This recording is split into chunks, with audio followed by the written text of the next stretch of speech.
This, the 32nd Le Mans International 24-hour race, sees the most determined effort ever by America to oust the Italian Ferraris from their supremacy. Leading the challenge are three new 4.2-litre Ford GTs, but they're also the Anglo-American AC Cobras and Sunbeam Tigers.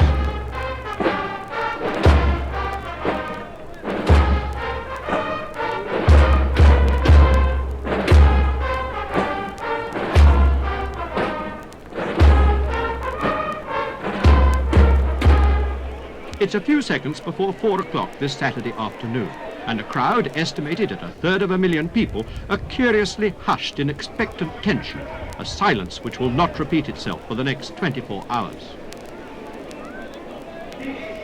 We're at the beginning of the gradual right-hand curve which sweeps uphill just after the start line.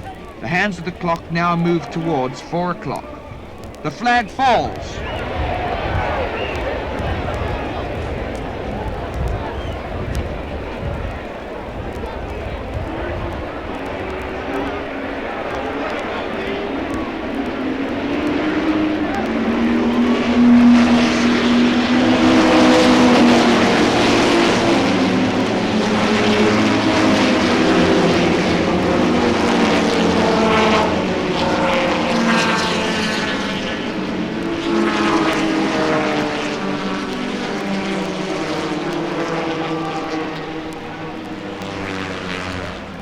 First away of those 55 cars was Pedro Rodriguez's Ferrari, followed by the Ferraris of Graham Hill and David Piper.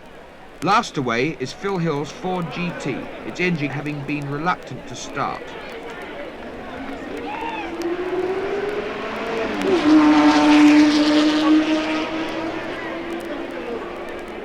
And now they're storming through the S's to the right-hander at Tertre Rouge, down the 3.25-mile Mulsanne straight, getting up to about 190 miles an hour, braking and changing down to a mere 30 for the sharp Mulsanne corner, and then on through the twists and turns of Indianapolis and Arnage. We look down to our left towards White House Corner, because that's where we shall first see them as they come up to finish their first lap. And here they come!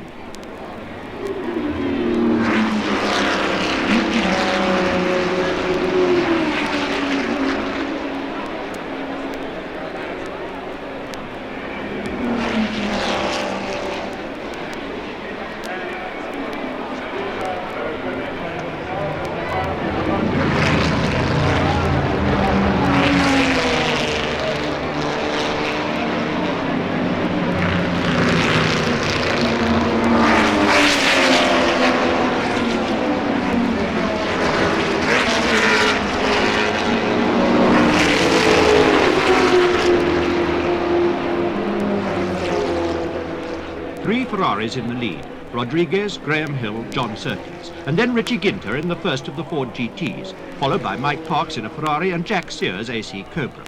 Poor David Piper comes into the pits. An oil filter seal has burst on his Ferrari, and since the regulations don't allow oil or water to be added within 25 laps, that's 208 miles, Piper has to retire.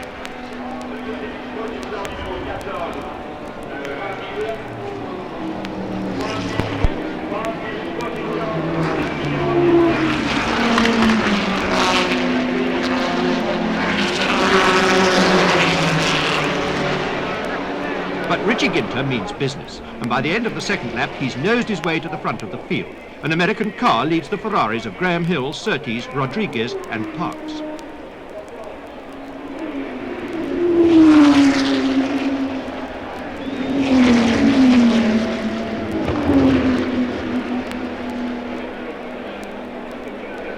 Richie Ginter is pulling away from the rest of the field.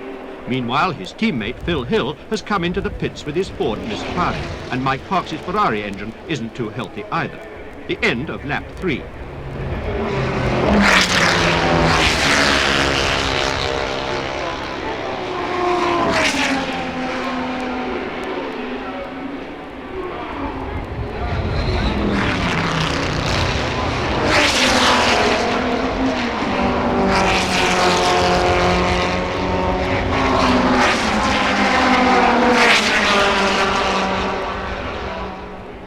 After an hour's racing, the field is well spread out, and Ginter's Ford has a 40-second lead over the Ferraris of Surtees, Rodriguez, and Graham Hill.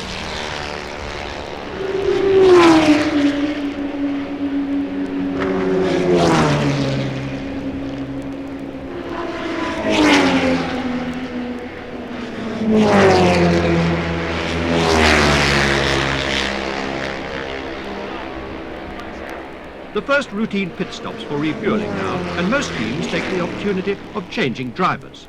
The distinctive horns every now and then are to warn people that a car is coming into the pits.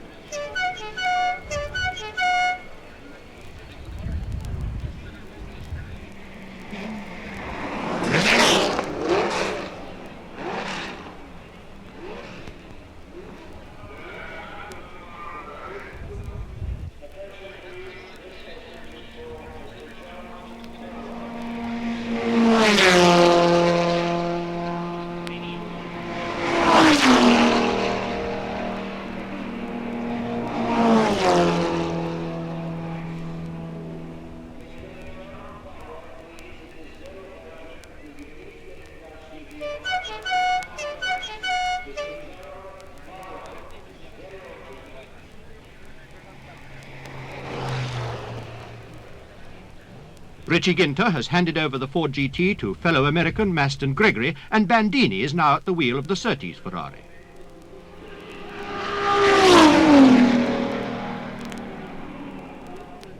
It's the Surtees Bandini Ferrari which now leads the Ford, with the Ferraris of Hill and Bonnier and of Guichet and Vaccarella third and fourth. Phil Hill's Ford GT, which he's sharing with New Zealander Bruce McLaren, is at last going properly. The third Ford GT is lying ninth in the hands of Richard Atwood and Joe Slesher, an Anglo-French crew.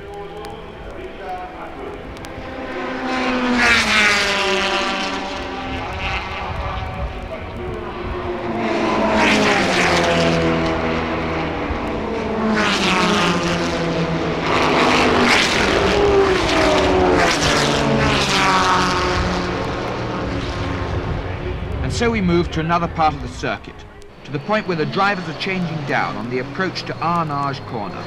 We're on the outside of the circuit now, so we hear them coming from right to left. The Alfa Romeo Giulia of Biscaldi and Sala leads this bunch through after 4.5 hours of racing. Then comes a Porsche and a brace of Ferraris.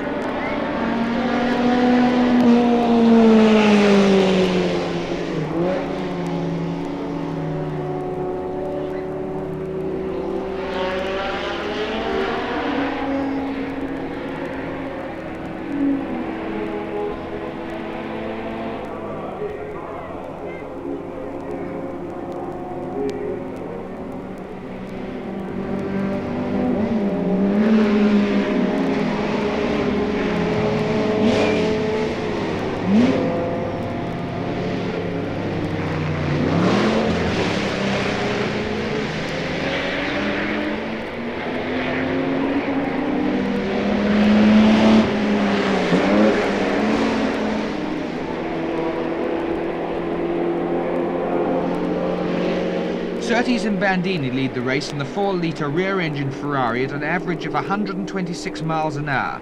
But the Ginther Gregory Ford, which was second, has had to retire with gearbox trouble. So second place is now held by Guichet Vaccarella in their 3.3-litre Ferrari. The Ferrari of Rodriguez and the American Skip Hudson has retired, and the third of the Ford GTs, driven by Atwood and Schlesser, has also dropped out after catching fire near Mulsanne Corner.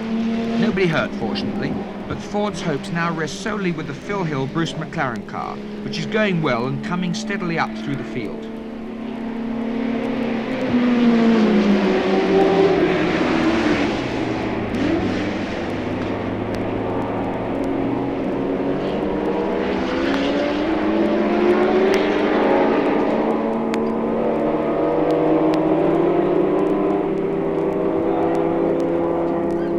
Dusk turns towards darkness, and powerful headlights stab through the murk, silhouetting the pine trees and catching momentarily in their beams the merry-go-rounds and funfairs which form an inseparable part of Le Mans.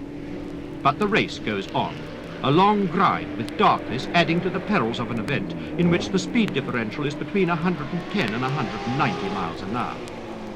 Whilst in the funfairs, would-be Graham Hills emulate their heroes in Dodgem cars, on the circuit itself, the heroes themselves are hard at work, scratching away to save the odd fifth of a second here and there, as we hear now on the outside of Indianapolis Corner, a Ferrari, Porsche and a Sunbeam Tiger.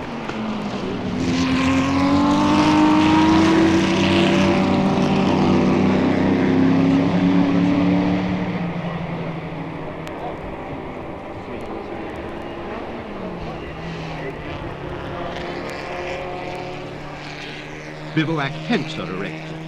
Some folk drive back to snatch a few hours' sleep in hotels in the city. Others just lie down on the ground in any clear spot they can find. A satellite town to accommodate 1/3 people has grown up here amidst the pine-studded scrubland. The race continues.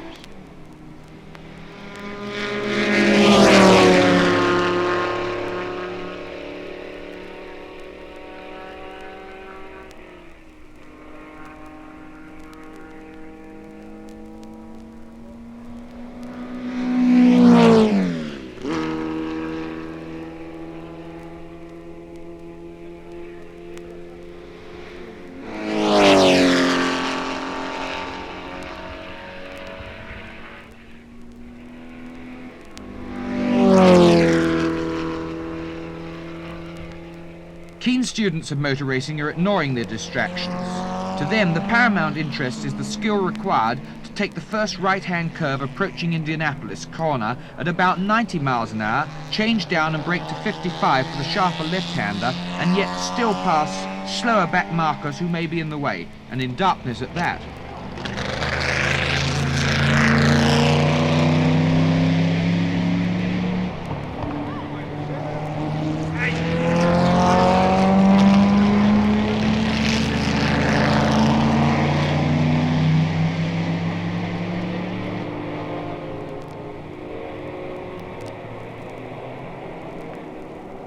To enthusiasts, the race order is also exciting.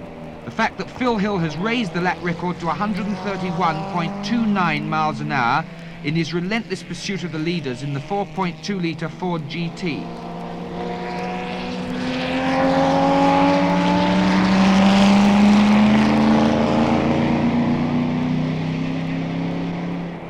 It's cold, rarely cold this June night, and Peter Bolton's AC Cobra is involved in an accident with Baghetti's Ferrari, but mighty few of the thousands at Le Mans even know it has happened. The order at 10 o'clock this evening is Surtees Bandini, Guichet Vaccarella, Hill Bonnier, all Ferraris.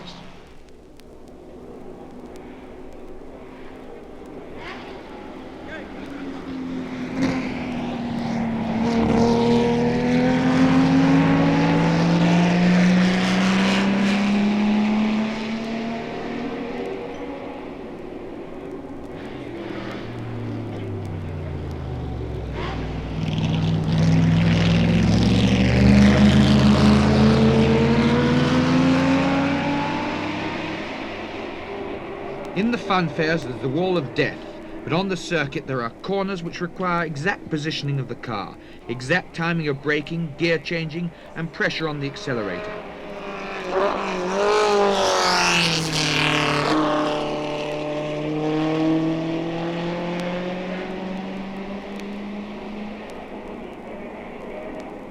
Ferrari's first, second and third, but in fourth place and leading the Grand Touring category is the 4.7-litre Cobra of the Americans Dan Gurney and Bob Bondurant.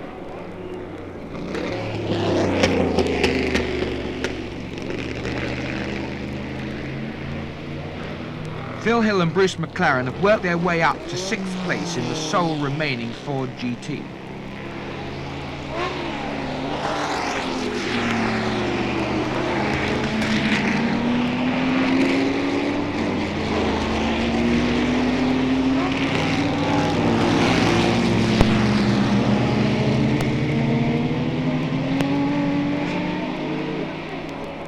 It's Sunday morning. The traditional Holy Mass has been held at the church in the midst of the pine trees.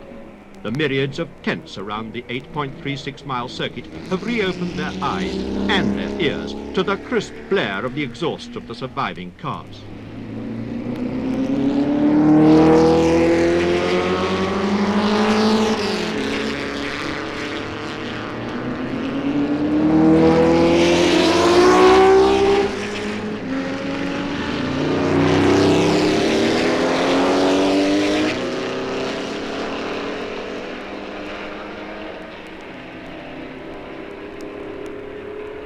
Phil Hill and Bruce McLaren's Ford is out of the race. They had gallantly climbed up to third place, only to have gearbox failure at around 5:30 this morning. So at midday this Sunday, the order on the vast scoreboards reads Guichet-Vaccarella, averaging 122.3 miles an hour, ahead of Graham Hill and Bonnier, second, and Surtees Bandini, third. Ferraris first, second and third. But the battle for the Grand Touring category is hotly contested. Gurney and Bondurant lying fourth overall in their Cobra, ahead of the Belgian-entered Ferrari of Beerlis and Bianchi in fifth position overall. Between Mulsanne and Indianapolis, more gear changes are made.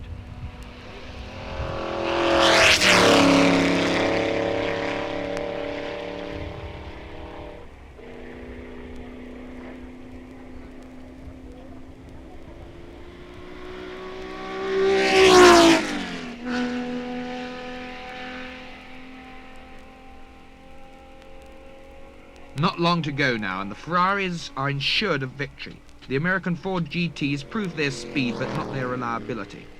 And so, at about 2:30, we move back inside the circuit and by the pits. The race order remains the same, with 1.5 hours to go.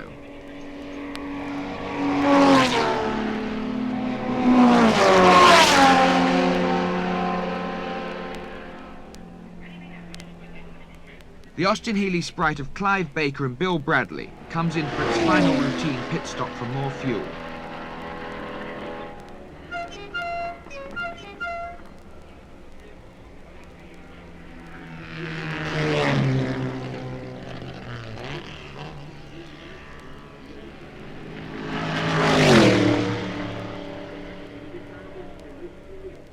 The excitement in the closing stages centres not so much around the closeness of the order, because frankly the leaders are well spaced out, but rather it's the excitement of apprehension, the knowledge that even after 23.5 hours the unexpected can happen, and in past history it often has.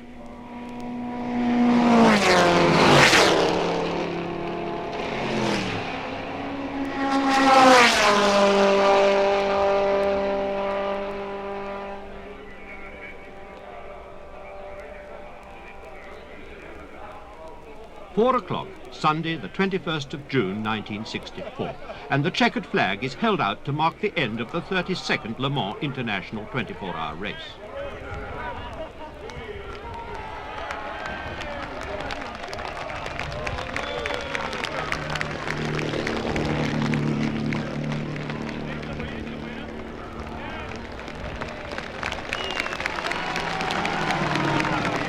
The Italian Ferraris chalk up their fifth consecutive victory.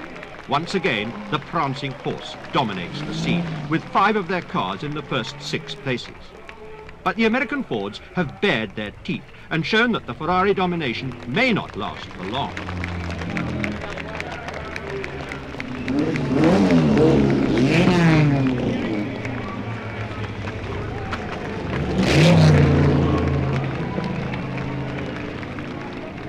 And so Frenchman Jean Guichet and Italian Nino Vaccarella have won the Grand Prix Durance of 1964 at an average speed during these grueling 24 hours of 121.56 miles an hour. Graham Hill and Joe Bonnier are second, with John Surtees and Lorenzo Bandini third. But Bob Bondurant and Dan Gurney come in fourth to win the Grand Touring category in their Ford-engined Cobra. Past White House for the last time and coasting to a halt by the pits, 25 of the 55 cars which started come to the end of Le Mans, over for yet another year in its glorious history. And silence falls again.